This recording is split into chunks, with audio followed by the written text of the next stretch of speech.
So welcome again from Philip's summerhouse stroke shed in the garden. We're here for the third in our series of videos where we dig a little bit deeper into the piece of art and the story behind it, which we considered at last week's Sunday service.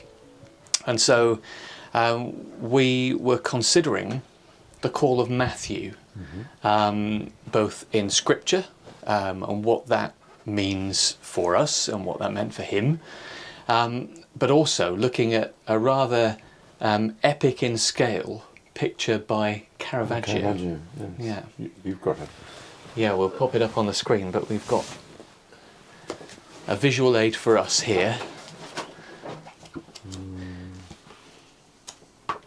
Yeah. Here we are.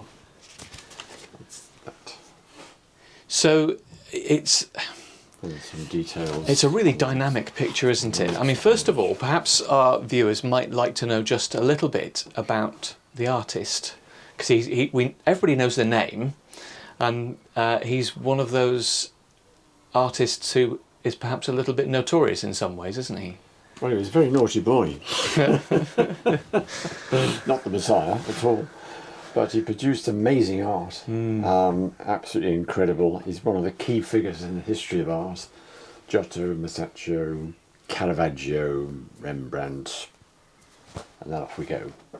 But even Rembrandt learnt a lot of how to portray biblical scenes or historic scenes or anything from Caravaggio, because he was a great experimenter with light. As you can see, most of his pictures are dark with a kind of searchlight, so they become very realistic.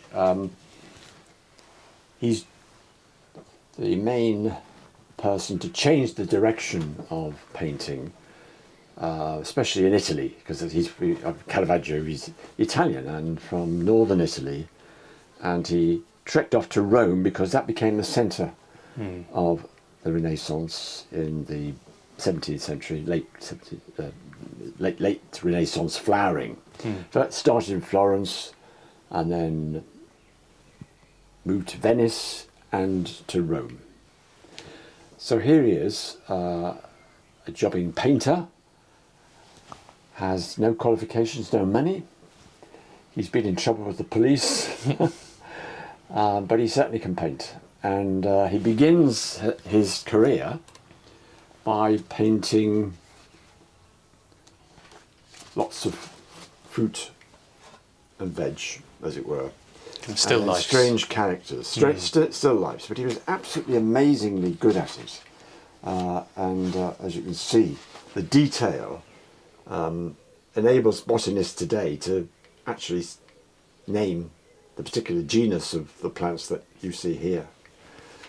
So he was clever in that respect, because the fashion was to have an interior, some flowers and fruit, especially in Holland, and it had come down to Italy. So that's how he got into some studios. And then he caught the eye of a certain Cardinal del Monte, who was a great collector of art and could see his potential. So having got a patron, he starts to deliver the sort of work that patrons want. And there was a strange interest in young men, it seems, and boys, which you have to gloss over.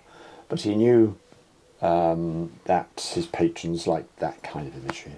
And also, of course, lots of biblical commissions. But he painted not idealistic figures, as there had been hitherto, especially in Italy, perfection and muscle-bound people and that kind of thing.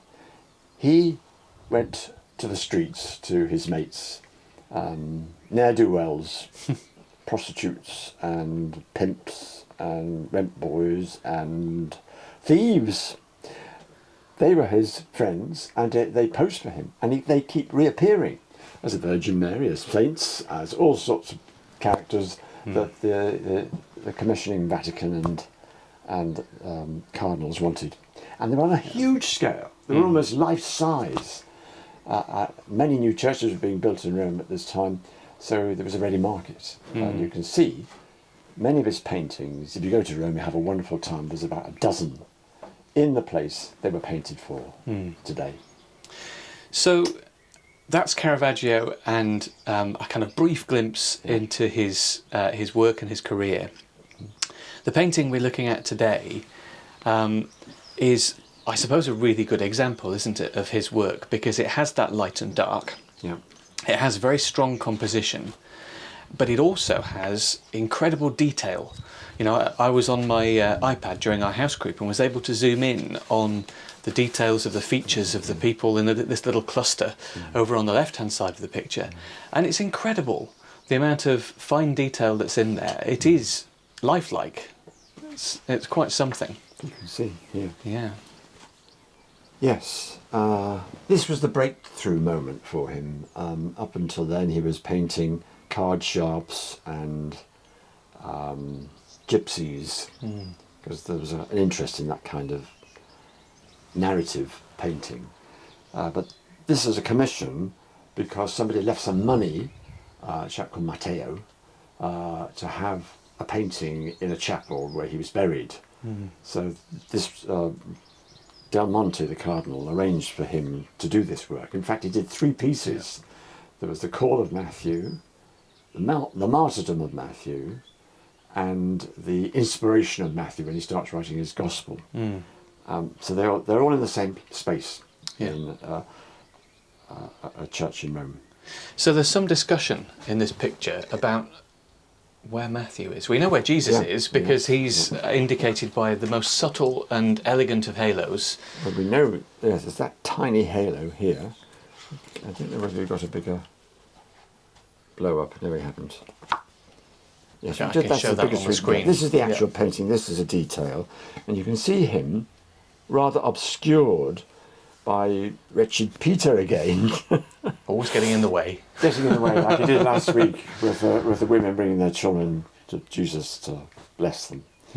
So he's sort of organising things. And you'll notice that this is set in a Roman tavern, a dive, because Caravaggio and many of his contemporaries would paint biblical scenes in their own contemporary setting to make it as relevant as possible.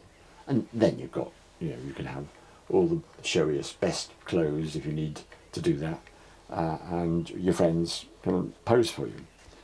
So that's the setting. It's a dive. It's a bit seedy because you notice the windows are blacked out, painted over, and they're in the dark. But Jesus stumbles in with the help of Peter and points to a group of people here, calling Matthew. In the biblical text, Jesus goes into where Matthew is and says, "Follow me." Now, in the painting here, it's caused a bit of a sensation. We've got a kind of ne'er-do-well gathering, and they're counting money. I think you can see this a little bit better in that view. There's a lot of money on the table, and these characters are sitting there wondering what's going on, who's this, as the shaft of light comes from Jesus himself right through. But there's one character who looks like you might expect Matthew to look like, with a beard. It's often painted like that. But when you think about it, they were all young, mostly. Jesus was only 30, and they were youngish men that he called to follow him. So here we have a young man who is paying no attention whatsoever. You can just about make out his head. He's obscured rather, but there's his head, and he's looking down at the money. And the chap next to him, this is a fellow standing behind. Most people think this is Matthew because he's pointing. Is he pointing to himself? I don't think so. He's pointing to this chap here. And this chap is so absorbed in money that he hasn't even noticed Jesus coming in and causing something of a sensation with all his mates. His sole occupation is this. He's focused. So I think this is Matthew, a young chap, and when he's painted by Caravaggio in later life, he looks more like this. So imagine when Jesus calls his name, Matthew or Levi, he would look up and the light would be right in his face. And that would be the moment of calling. Now there's all sorts of things going on here. And in the painter Caravaggio is somehow or other, although he's an outrageous personality, very violent as well. Maybe he was that because when they did find his body and do some analytical work on him, they discovered he was suffering from lead poisoning. And lead poisoning came from the oils he was using. We were heavily dependent on lead then. And he painted constantly. He never drew anything. He painted straight onto the canvas and then changed things and moved them around, as you can see from x-rays. So he probably ingested quite a bit of lead, which makes for violent people, apparently. Nobody can be completely exonerated, but that ought to be taken into consideration. So here is Caravaggio. He's really understood the text, where Jesus is wandering around, collecting disciples, and suddenly decides, about time we had a tax collector. The most unpopular person you can imagine. Palestine was occupied by the Romans, oppressed. People hated them, rather like the Russians trying to take over Ukraine. And everybody did everything they could to keep away from them. The Pharisees were very insistent that nobody had any contact whatsoever with them. So anybody who took a job as a tax collector was collecting money for an occupying force and was a traitor, as well as unclean and all the rest of it. So he had no hope of any kind of spiritual experience in the Judaism of that time. He was cut off and all his mates with him. Jesus walks into their den and says, I want you to follow me. And he does. It's astonishing. And not only does that happen, but they decide to have a party, kind of bunga party. And all the tax collectors, all the absolute scum of the earth as far as the religious authorities are concerned, turn up. And the disciples. And they make such a racket, people start complaining and saying, well, the disciples of John the Baptist, they fast. And the disciples of the Pharisees, they fast as well. Why aren't you fasting? Jesus says, while the bridegroom is here with his friends, they're not going to fast. But when the bridegroom is taken away, then they'll fast. So the shadow of his death, of his execution, is falling over this scene in the text.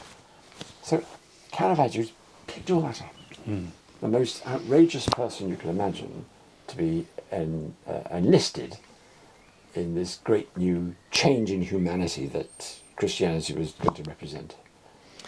Something I've noticed as you were talking, thinking about the etching that we looked at last week, and thinking about the rich young man in that picture.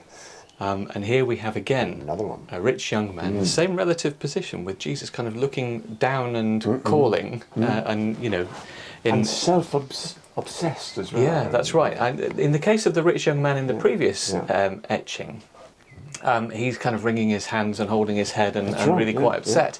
Here, it's as if this is the moment in time before he realises that Jesus has just called his name. His life will completely change. Yeah, and you get the sense that just after this happens, he lifts his head up and goes, "Ooh, hello." Something impossible has happened. Yeah. The impossible has become possible. Yeah. Many of these early scenes in the Gospels prefigure the resurrection. There was somebody else who was so self-absorbed, blinded by grief, who had the same experience. Mary Magdalene at the tomb. She thought that the person speaking to her was the gardener. She couldn't find the body of Jesus. She asked him, if you take him away, tell me, and I'll go and fetch him. And Jesus says, Mary. And her life completely changes.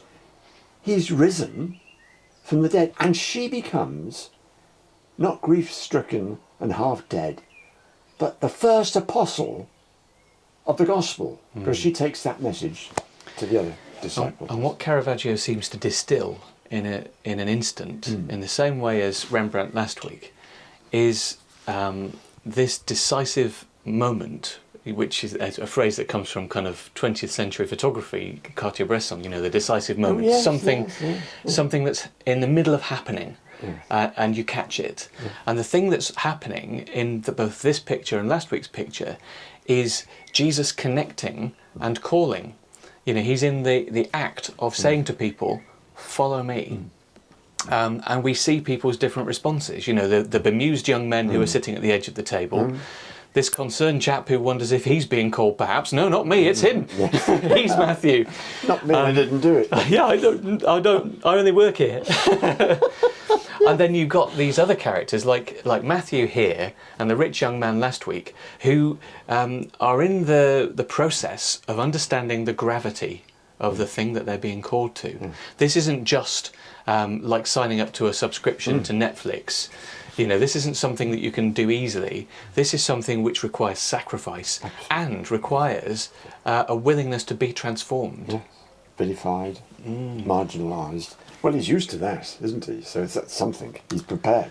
Yeah, Maybe, nothing can be worse, perhaps. Than... Yeah, Jesus was such an imaginative person, it seems, reading the text. He could think outside the box. And most people who want to set off a new movement or religion or whatever try to find the best people possible. And they're all, I mean, we go through endless, when we think we've got a vocation to the priesthood, endless committees and selection conferences and goodness knows what, and testimonials, and do this, do that, and before you can even be considered, he just picks the most unlikely person possible and says, follow me. Follow me. You're one of mine. He has this imaginative. He can believe in a person. This, and just think about it. This, if this is Matthew, a young man, at the beginning of his career, he's gone for the money, and he's gone down a road there's no turning back from. These are all schooling him, aren't they? And they suddenly realise this chap here is, you know, giving him some advice about how to collect and how to whatever. But you do know that the tax collectors made their money by adding commission. So when you were to be taxed for going along this road, they say the charge is actually 10 denarii. Well, I'm going to charge you 15 because I have to take my commission. So that's all that advice about how to do that possibly is being going on here. It seems to be that sort of thing. So maybe Jesus saw in him somebody who could be focused on something else. Yeah. And somebody with different experiences. So we know that the disciples were gathered from a range of fairly basic occupations in most cases, you know, political activist, zealot, fisherman, probably people who are engaged in manual work, and a tax collector, you know, and it just smacks of Jesus saying, I don't want this usual clerical crowd of people who already know everything. I want people that can be transformed, who are still green and have so much potential. Immediately after this, the Pharisees, who are tailing him all the time, challenge him about healing on the Sabbath, on a Saturday. And he just goes for them. And he constantly goes for them in public in such a way that you realise this man is completely radical. Yeah. He's changing, he's turning the world upside down. Yeah. And no wonder they had to get rid of him. It would happen again. And he chooses the most unlikely, impossible people because he has faith in a God who can transform people's lives and make them something that they never believed they could be, because they are that already. Because they are made in the image and likeness of God himself, and he's calling out of them that image. And I suppose that there is the image for us and for all of you watching at home, that Jesus calls whoever he chooses, and he doesn't call according to the usual rules. He can call you, he can call me, in fact he does call all of us. And it doesn't matter where we are and what we've done or what our background is, because you know, if the call of Jesus is strong enough to cross these social boundaries in such a flagrant way, Yes. then we don't have to worry about the genuineness of our call to follow him, because he called worse than us. So what is he calling them to? That's the next thing we must consider. And what does it cost to follow? Yeah, and I suppose that will crop up in next week's I think picture it to will. some extent. Yeah. It sounds like a good place finish. for us to leave Yeah. it. Thank you for joining us again. I hope you've enjoyed this little chat. And do click like on this video and subscribe to the channel so that you'll be aware of anything else that comes up in the feed. Thank you for joining us, and we'll see you again soon. Bye-bye.